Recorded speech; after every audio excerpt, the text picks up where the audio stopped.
Hello ladies and gentlemen, it's me Jams on What the Jams again. It's a cold and windy day out today, so anyways, today we'll be, today on our Challenger Approaches, we'll be covering Xenoblade Chronicles 2, the Superbosses. I'll be splitting this into two parts, and, I'm doing these fights on custom difficulty just so I can have enough time to talk about, strategies and stuff. I've simply just maxed out enemy HP on custom, so they're not any more difficult than they are on normal mode. Bringer of Chaos is kind of overtuned, in my opinion. Anyways, I was supposed to talk about, you know, strategies and stuff, but I kind of just destroyed Gladiator Orion before he can really even show off any threatening attacks.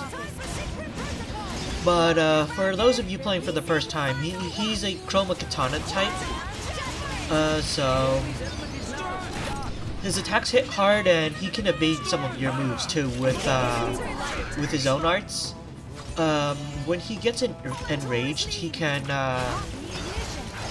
sort of place a circle or a ring of fire on the ground so that damages you when you touch that. So be careful. And thanks to him being a driver as well, he's also got a relatively high block rate compared to pretty much everything else on this list. So that's kind of annoying too.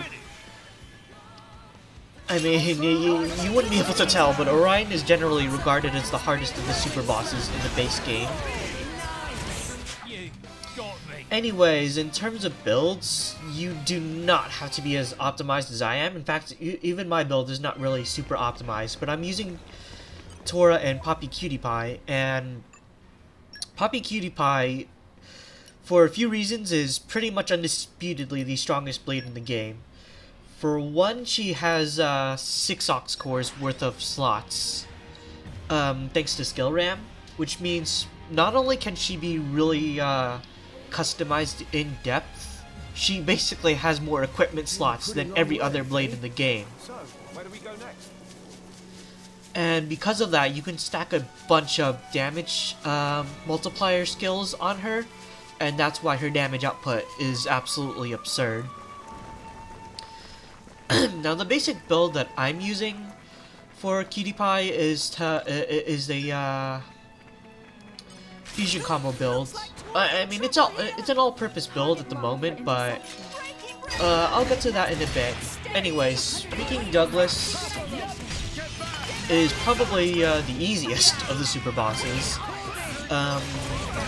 Really, the only threat here is when he calls in a bunch of reinforcements, which actually isn't as dangerous as you think it is, especially if your team build is sufficiently optimized in terms of defenses and I guess offenses as well if you want to clear out the crowd. HP totals aren't too impressive either, even with it doubled. But anyways, the fusion combo build. So you basically, in the base game, you know that characters can inflict the driver combo, which is break, topple, launch, and smash, and blade combos, which basically chain a bunch of specials together. But there's 2 types of fusion combos in this game. If you inflict a blade combo, you see that timer on the right start up like that. If you inflict that first, and then use a driver combo attack, like you inflict heat on an enemy and then you break or topple them, it extends the amount of time left on that timer. And regardless of which type of fusion combo you inflict, you're able to extend the damage over time that the blade combo inflicts, because blade combos actually do that, and the game doesn't tell you really. But yeah, when you do a full driver combo on an enemy, you will extend the blade combo and increase the amount of damage inflicted over time. So think of it as like poison or whatever, poison or burn. Now for the second type of fusion combo, you have to inflict the driver combo first and then follow up with the blade combo. The effect there instead is that it multiplies like the damage substantially, and then if you follow up with a chain attack, it's going to do like a lot of damage. Anyways, here I'm just wrapping up the reinforcements, and for the most part I'm going to be using the same strategy for these fights, just because this build is so powerful even when it's not fully optimized. It's worth noting on Zeke, I have just Shulk alone for defensive utility, essentially. Shulk at max affinity boosts your party's attack power, your accuracy and evasion, and without factoring in max affinity related stuff, every 60 seconds he can have a vision of the future, and that blocks an attack entirely if you get the QTE right, which it's stupidly easy to get to ace that QTE, so basically full party evade every minute or so. Yeah, the vision mechanic, I was like, when I first saw Mythra using Foresight in a cutscene, I got really super hyped because, hey, callbacks to the first Xenoblade Chronicles, that's one of my favorite games of all time. But it kind of sucked that it just wasn't an actual, like, thing in gameplay. You couldn't actually have visions or whatever. I mean, it was a battle skill that increased your accuracy and evasion, but still. Then they actually went and fucking brought Shulk back, and holy shit. I mean, the vision mechanic here is very, very simplified. You just pass a QTE in order to dodge the entire attack with the party, rather than having multiple methods to changing the future and still potentially end up getting hit anyways. Anyways, Pernicious Benf is definitely bulkier and hits harder. But with this build that I show at the end of the second episode, it's not too threatening. Anyways. But yeah, pretty much my go-to method is to use is to keep using arts until Tora builds up his specials and reaches the level 4 special with Poppy Cutie Pie. And then I inflict break, wait for Rex to topple, and then immediately use the level 4 special. As you can see there, during a level 4 special, time is sort of frozen. So enemy attacks that are already in progress or about to happen will continue, but your team will be completely invincible against that, so it's also a good dodging move. But it freezes time, so it's good for inflicting this fusion combo in order to do a lot of damage. Chain attacks also sort of freeze time, but only during the moment when you select a turn. So it gives you enough time to basically unload a lot of damage on the enemies while they're unable to do anything, and while they're still vulnerable.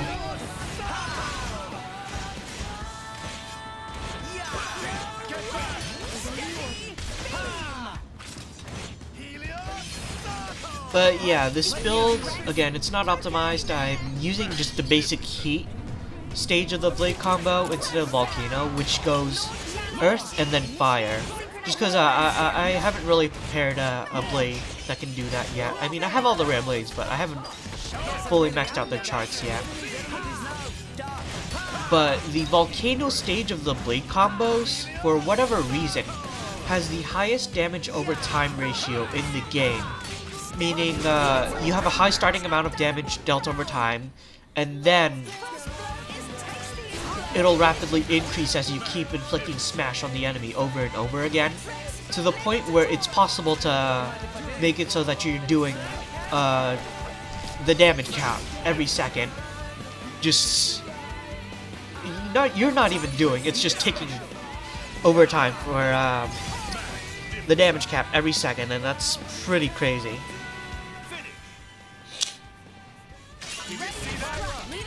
But yeah, Tora and Poppy Cutie Pie are extremely powerful. You can see Speedy Sword inflicts break, but the unique thing is that it's the only multi-hit art that inflicts break, where all 3 hits have a chance of inflicting break. So it makes it much better for driver combos.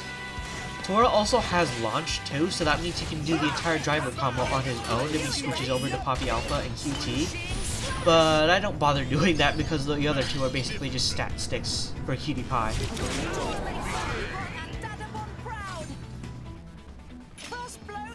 And I pretty much destroy Pernicious Benf here. Magnificent. You got it. Yeah, I haven't really optimized Rex's blades either.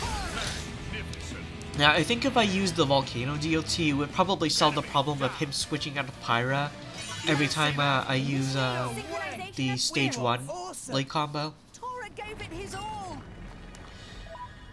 Yeah, if you guys want more in-depth detail on the builds I'm using, you should check out this YouTuber named Anel. He's very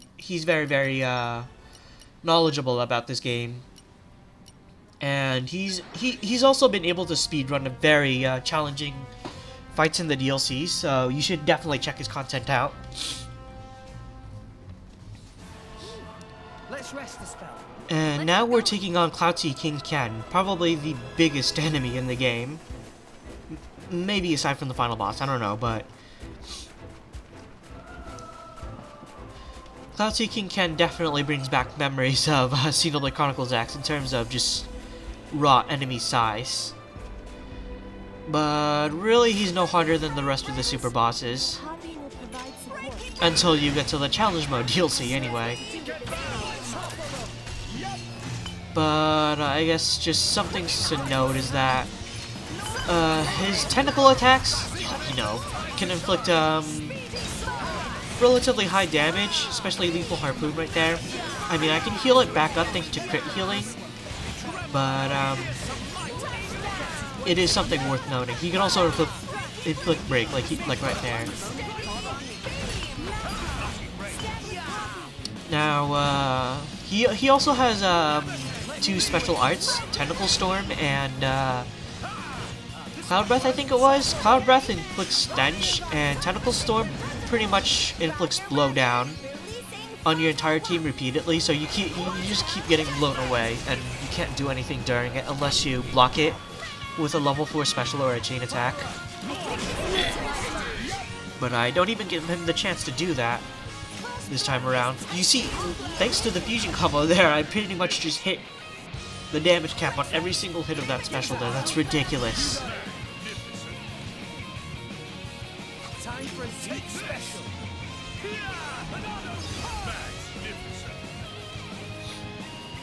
But yeah, I mean, I'd probably be singing a different tune if I was playing this on Bringer of Chaos, just because of the nerfs to the gameplay mechanics that it does. Which, as I said, I think it's overtuned, and I think they went too far. What it does is, it nerfs the rate at which your specials charge up, it nerfs the amount of HP you can heal from your healing arts, so you heal much less. It extremely nerfs the rate at which your party gauge fills up, so you can't do chain attacks as often, and it's going to be very difficult to heal up party members. The amount of time you have to inflict blade combos is drastically shortened, which basically makes it almost impossible to do full blade combos and put elemental orbs onto the enemy. And to add insult to injury, when an enemy goes into enraged state, as you can see that icon, that flashing icon on Ken's health bar, on Bringer of Chaos mode, that also gives them the ability to do a single attack called a Rage Strike, which can be any one of their attacks, and it's amplified, does like triple damage, and it also drains your party gauge if it hits. So basically, the game kicks you while you're down in Bringer of Chaos mode, and I think in some respects it just makes it kind of not fun, because it also increases enemy HP drastically while nerfing your best tools for dealing with something like that. Anyways, I kind of wandered off for a moment there to grab a Moon Matter chip. Ken drops Moon Matter chips, which are pretty much one of the best core chips in the game, depending on the blade you're using. I know for sure, Poppy Cutie Pie uses Moon Matter chips very effectively. So does Mithra and Pyra. Generally, Moon Matter chips have a very high critical hit rate as well. So that's something to keep in mind since critical hits are so good in this game. Long journeys make Tora tired.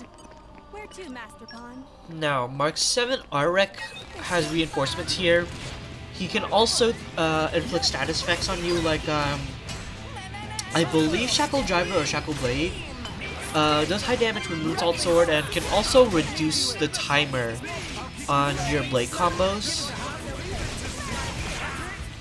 But again, with a proper build, you really don't have much to worry about in this game. It's the challenge mode stuff where I think things get really challenging and where this stuff becomes really important. I mean, even without, especially without the builds though, Arek can definitely be on the harder side. Just because of all the shit that's happening, you have 3 enemies attacking you at once, and the potential status effects coming at you. Yeah, I kind of just had Rex or was it Zeke? I don't know. I just decided to do a blade combo ahead of time because Rek's HP is also very low. So you don't have to be like super optimized with like blade combo statuses or anything.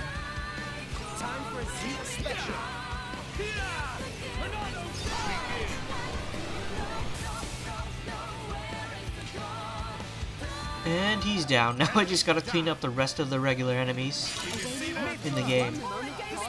And also, as of this recording, ladies and gentlemen, it's the 16th, so this is still before Kingdom Hearts 3 has even launched.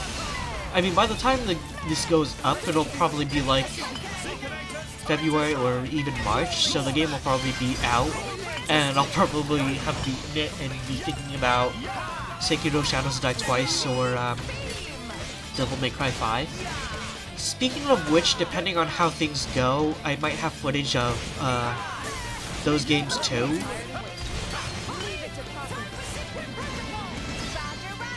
But yeah, I think this series is probably going to be running until the summer due to just scheduling conflicts. Like I said, Koi's going to be busy with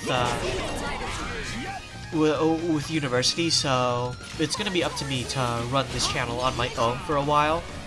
But I'm busy too with lots of new releases and stuff and just other things to do in general.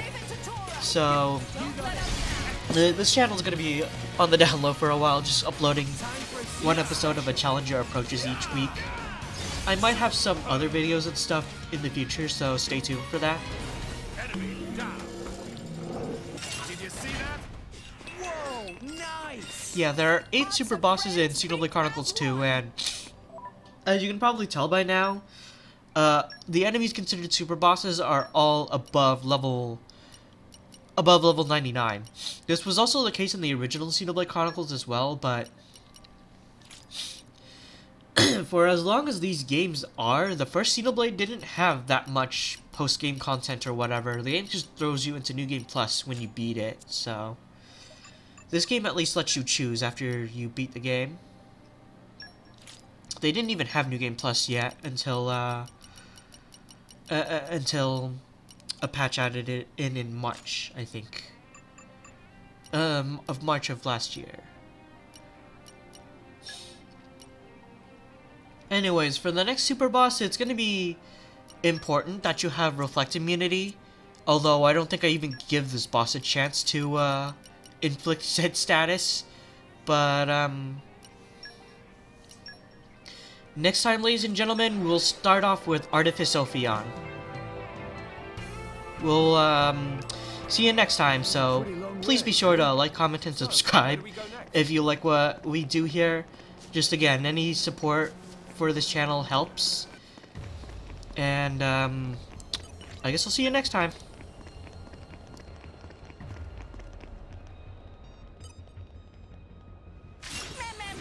They look tough. If it's a fight they want,